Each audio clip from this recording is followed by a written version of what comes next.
الحمد لله وكفى والصلاة والسلام على سيد الرسل وخاتم الأنبياء لا نبي بعد ولا نبوة بعد نبوته ولا كتاب بعد كتاب الله ولا دين بعد دينه ولا شريعة بعد شريعته وعلى آله وأصحابه أجمعين. أما بعد، قال الله تبارك وتعالى في القرآن المجيد والفرقان الحميد: أعوذ بالله من الشيطان الرجيم، بسم الله الرحمن الرحيم.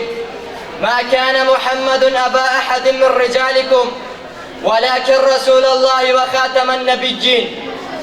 وقال النبي صلى الله عليه وسلم: أنا أنه ليس نبي بعدي، أو كما قال عليه السلام.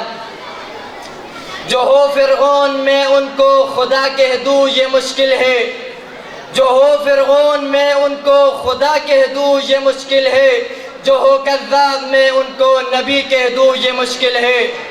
مجھے زنجیر پہنا دو، مجھے سولی پہ لٹکا دو، مجھے زنجیر پہنا دو، مجھے سولی پہ لٹکا دو، مگر میں غلام احمد قادیانی کو رہنما کہہ دوں یہ مشکل ہے. جناب صدر اور مہمان گرامی، میری آج کی تقریر کا موضوع عقیدہ ختم نبوت ہے. مہمان گرامی، عقیدہ ختم نبوت کو ماننا اسلام کے اہم ترین ارکان میں سے ایک اہم رکن ہے، اور یہ ایک ایسا مسئلہ ہے جس پر تمام امت کا اتفاق ہے. جس طرح خدا کی وحدانیت میں کسی کو شریک کرنے سے انسان کافر ہو جاتا ہے، اسی طرح حضرت محمد صلی اللہ علیہ وسلم کی نبوت میں کسی کو شریک کرنے سے انسان دائرہ اسلام سے خارج ہو جاتا ہے.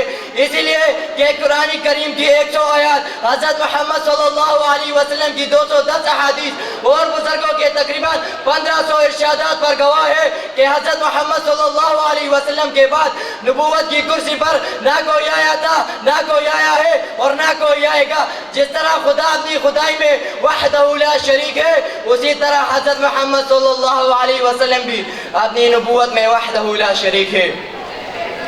جناب صدر، قرآن کریم میں رب العزت نے واضح اعلان فرما دیا: ما كان محمد ابا احد من رجالكم ولكن رسول الله وخاتم النبيين. مہمان گرامی، قرآنی دلیل کے بعد آئیے حدیث کے صفحات کو پلٹتے ہیں. چنانچہ خاتم الانبیاء حضرت محمد صلی اللہ علیہ وسلم نے اپنے نبوت کے سلسلے کو اپنے اوپر ختم کرنے کے لیے 4 واضح دلائل بیان فرمائے. یا ایہا الناس ان ربکم واحد وإیاکم واحد ونبیکم واحد لا نبی بعدی. دوسری جگہ اعلان فرمایا: انا انہ لیس نبی بعدی. تیسری جگہ اعلان فرمایا: یا ایہا الناس انہ لا نبی بعدی ولا امت بعدکم. چوتھی جگہ اعلان فرمایا: انہ سیکون فی امتی 30 کذابون کلہم یزعم انہ نبی وانا خاتم النبیین لا نبی بعدی. اب جو شخص ان دلائل سے انکار کرے گا وہ دائرہ اسلام سے خارج ہو جائے گا. جناب صدر، ہمارے مسلمانوں کی ایمان کی مثال حضرت سمیہ رضی اللہ عنہ کی طرح ہونی چاہیے کہ سینے پر پتھر رکھا ہے، ابو جہل خنجر لے کر کھڑا ہوا ہے، اور حضرت سمیہ رضی اللہ عنہ کے پاؤں 2 اونٹوں سے باندھ کر رسی کھینچ کر کہنے لگا کہ اے سمیہ، بتا تیرا عقیدہ کیا ہے. اے میرے بھائیوں بہنوں، آپ بھی ذرا سن لیجئے کہ اس مسلمان بہن نے کیا جواب دیا. للکار کر کہتی ہے کہ ابو جہل، مجھے حضرت محمد صلی اللہ علیہ وسلم کی صداقت پر ناز ہے، میں تیری طاقت اور چوری سے نہیں ڈرتی، مار. ابو جہل نے چورا مارا.